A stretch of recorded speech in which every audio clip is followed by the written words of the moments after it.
இன்னைக்கு நம்ம ஹெவன்லி ஃபுட்ஸோட சத்து மாவு ராகி மாவு எப்படி பண்ணுறது தான் பார்க்க போகிறோம். நான் வந்து 2 ஸ்பூன் சத்து மாவு 2 ஸ்பூன் ராகி மாவு போட்டிருக்கேன். நம்ம ரெண்டுமே சேர்த்து கூட போடலாம், ஒன்றுமே தப்பு கிடையாது. ஸோ இதில் வந்து காய்ச்சின பால் நமக்கு எவ்வளோ வேணுமோ நம்ம ப்ரிஃபரன்ஸ்க்கு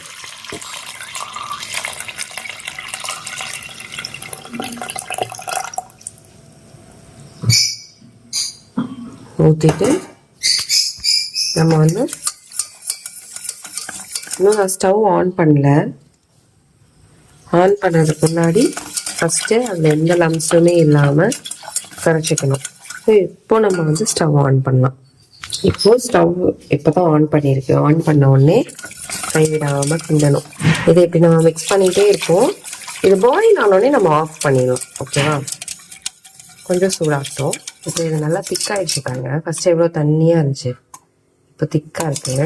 எப்படி வேணால் பண்ணலாம். வெறும் சத்து மாவு போட்டும் நீங்கள் இதே மாதிரி பண்ணலாம், இல்லை வெறும் ராகி மாவு போட்டு இப்படி பண்ணலாம், இல்லை ரெண்டுமே பேலன்ஸ் பண்ணி 2 ஸ்பூனாக போட்டிங்கனாலும் சேம் ப்ரொசீஜர் தான் எல்லாத்துக்குமே.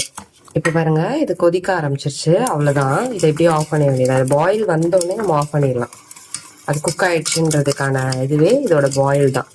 ஸோ இந்த டைமில் தான் இதை வந்து நம்ம விடாமல் கிண்டிக்கணும், இல்லைன்னா அதை அடி பிடிச்சிரும். ஸோ நான் இட் இஸ் ரெடி. இப்போ இது செய்யும் போதே நமக்கு வந்து நல்ல வாசமும் வரும் வீடு ஃபுல்லாக. உங்களுக்கு மேலும் ஏதாவது டவுட்ஸ் இருந்துச்சுன்னா கமெண்ட் பண்ணுங்கள். உங்களுக்கு நான் ரிப்ளை பண்ணுறேன். நான் அதை வீடியோ மூலமாக உங்களுக்கு நான் ஆன்சர் பண்ணுறேன். God bless you all.